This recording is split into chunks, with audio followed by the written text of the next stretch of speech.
Hey guys, welcome to Saturday's video again. This will be the third time I've tried to shoot a video for today. Just to show you, I'm going to put one of them down in a minute. These two guys are just about to turn 2. Actually, she just turned 2 yesterday, I believe, the 10th, and then he'll be 2 in like 2 days. Got a little urate kicking down there too, right there. Boop. But really happy with these two. Really enjoy them a lot. Well, I'm trying to move you for the damn video. They've been outside for a long time, so she's like, I don't want to sit still anymore. I want to go do my thing, which she's been doing. So we will let her do that. Just get her going the right direction here. Yeah, I know you're mad, but go that way. He tends to chill a little bit more. So I've been thinking a lot lately, and actually the 2 videos that I shot, which were the same topic, we're kind of on breeding and a little bit more in depth than I've done in the past, and on why you really need to be committed to it because of how much it affects your lifestyle. And I talked a little bit about, like, most people would consider what I've done to be successful, and yet, you know, I still struggle to put food on the table in spite of working, 45 hours a week at a job where I make good money and then doing this as well. So I got into that. Eventually I will do a video on that subject, but one of the things that I've been thinking about the last few days, especially now as things get harder and harder for us with keeping because of laws and now this COVID thing. What are you doing? They're trying to enact a lot of stuff and use this to do it. One of the more recent stimulus package proposals actually were putting animals back on the Lacey Act and gonna screw us on some stuff again, which why that has anything to do with the stimulus, who knows? Well, I mean, the reason is the government doesn't give a flying F about us. They care about, corporations and everything else and all that kind of stuff, and they're just using fear to promote that stuff right now with pushing through legislation by attaching some, handouts for us. But anyhow, we need to do something as a hobby to survive, to be a little proactive. We're too reactive as a hobby. And that doesn't mean there's not individuals that aren't proactive, but in general, we're a little too reactive to stuff. And by the time we're reacting, sometimes it's a little too late. It's a lot easier to prevent stuff than it is to overturn it once it's pushed through. So one of the things that I thought might be an interesting thing to do, and I don't know how to propose how to do it, so hopefully some people would have some ideas, but something along the lines of like a kennel club for dogs, with hopefully without all the bullshit and corruption and crap that goes on with that. I don't know if corruption is really the right word, but you know what I'm saying. But something with each species of snake that are really prominently produced, or maybe groups of snakes, however you want to do it, where there's some kind of committee or something that sets down some guidelines for breeders and what's expected of them, and maybe even just keepers too. And so if you want to be a part of that, you're going to have to adhere to a certain set of standards and already demonstrate them.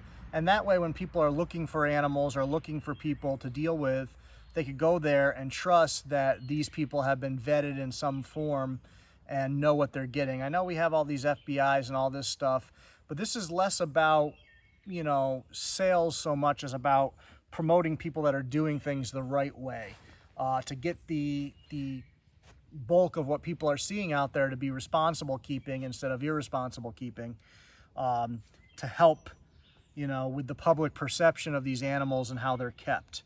Because the fact is, reality doesn't really matter to either lawmakers or to the general public. What matters is perception. And so that's why 1 or 2 idiots can screw all of us constantly in all different aspects of life, because that's the perception people have. They see this, it's shoved down their throats on the news, this idiot lost a snake, or this guy threw a alligator through the freaking drive-through window, all this crazy shit you see. And that's what people view when they look at me and you. They see somebody that's going to chuck an animal through a freaking drive-through window, or that guy that brought like a retic into a restaurant that time to scare people, or these people that are riding their motorcycle down the road with their snake on them. That's the perception that people see because that's what's out in the public eye.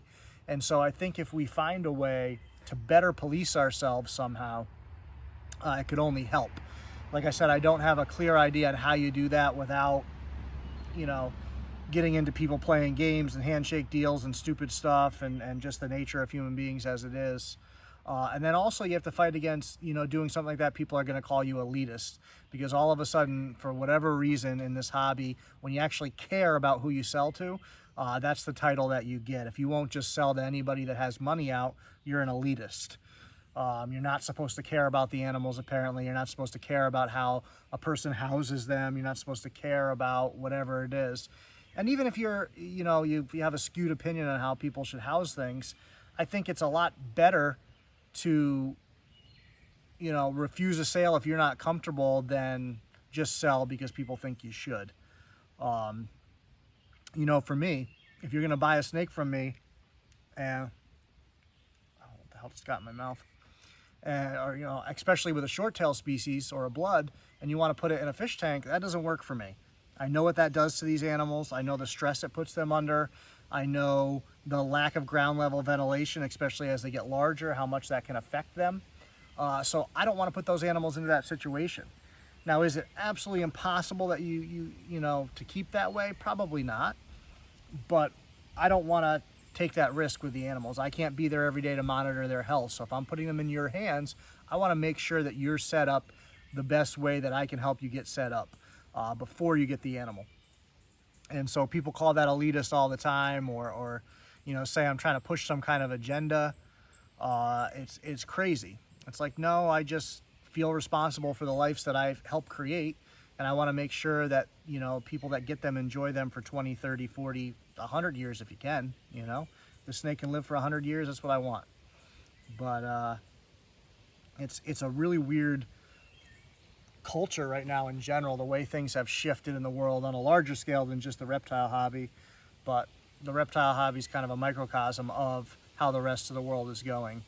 How you're supposed to just, you know, do what other people tell you, and you're supposed to just, you know, not judge anyone per se, but I don't think you're judging somebody by saying I'm not comfortable selling you this animal in the way that you're going to keep it. To me, that's not judgment, that's just being responsible for the animal.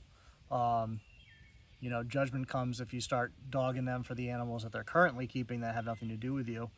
And once again, if you're trying to offer somebody advice to help them keep better, I don't think that's being judgmental either. And people take it that way all the time. It's really crazy, the world today, how much people just cannot take constructive criticism. They automatically freak out and think it's, you know, something wrong. People have lost a sense of humor. They don't understand what humor is anymore, or its purpose. And that's crazy to me, but it's just getting really crazy with the reptile stuff. So I think if we as a community can find a way to do better for the animals, I think that could be beneficial. Like I said, I don't have a clear plan on how to do it, so I'm hoping people will have some ideas on what you can do, and post them in the comments, things that you would suggest. One thing I think in general is the short tail community is probably the best at this already of any community that I've ever been in, which is, you know, berms, retics, bloods and short tails, boas, ball pythons. You know, I haven't been in a lot of colubrid communities or gecko or lizard communities because that's just not really been what I've kept over the years. But as far as what I listed, far and away, short tails have the best community as far as, you know, people being accepting, people wanting to help you, people wanting to cheer each other on instead of try to compete for sales. I probably get as many sales pushed to me from other breeders as I do from anything else. And you know, the other way around too, I try to push people towards a breeder that has what they want. I ask people, because they'll say, oh, you know, I want to buy a blood python from you. And I said, okay, what are you looking for in a blood python? Oh, well, I'm looking for this, this, and this. Well, that's not the direction that I focus in, but this person's really good and has exactly what you're looking for. As much as I would love to have you be my customer, I want you to get the animal that you're most happy with. And so if that's my animal, great, but if it's not, that's great too. I love to help somebody else and push a sale to, you know, somebody like Dylan or to Matt Turner or Matt Minatola or to Kara or to Rumbly, you know, John. There's a million people out there. Frank, you know, I'm leaving out a shitload of people. April. I didn't repeat that twice. There's 2 Aprils. But you know, there's other Ryans too. But there's a lot of wonderful people that work with these animals that I'm happy to push sales to. And you know, and I'm just listing people in the country, obviously, and I'm over here in Graham's shirt, not mentioning him, but he's not in the United States yet. He will be soon. But if I get people from the UK, you know, or Europe in general, I always try to send them his way, because, you know, it's important to me. And the other thing that I take a great deal of, I don't want to say pride, that's not really the right word. Responsibility is a better word. I take a great deal of responsibility. If I recommend somebody, that means that I'm 100% confident that person's going to take care of you and get you a good, healthy animal, and they're going to be there for you to support you after the sale. I don't want to, you know, it's kind of like when a friend comes up to you like, oh, can you help get me a job? And you get them a job, and then they don't really work very hard, and it reflects poorly on you. Even though, you know, you couldn't possibly have known how they were going to work out, it still, you know, reflects poorly on you, and you still should feel some sense of personal responsibility there for that. So that's why you've got to be very careful with who you recommend, and you know, really make sure that you're putting a person in a position for success. And it's the same with sending a buyer to them. You know, if this buyer is a pain in the ass and not willing to do what's right for the animal, then I'm not going to recommend them to somebody, because I don't want to put that on the seller either. The seller doesn't deserve to deal with that shit that I just dealt with. So that's something to keep in mind as well. You know, don't send shitty customers to people you respect and tie up their time and resources and energy in somebody that's not worthy of that, which once again will probably get called elitist, but it's just trying to do what's best for the animal. And it's tough to say that, because there are people that hide behind that and like, oh, well, this is what's best for the animal, and they're being assholes to people. Like, no, that's not what's best for the animal. That's what's best for your ego. But when I say it, I truly mean that's what I want, is what's best for this animal, or any animal that I'm selling. I want the best possible life for them. If I don't feel like I can find a buyer that's going to take great care of them, I would rather just keep the animal here and you know, take great care of them myself. So give me your ideas as a community. What kinds of things can we do to be better, to get a better image out there? You know, I've discussed not doing feeding videos. I've discussed not posting bite pictures and bite videos. And it's tough, because some of that stuff at times can be educational done the right way.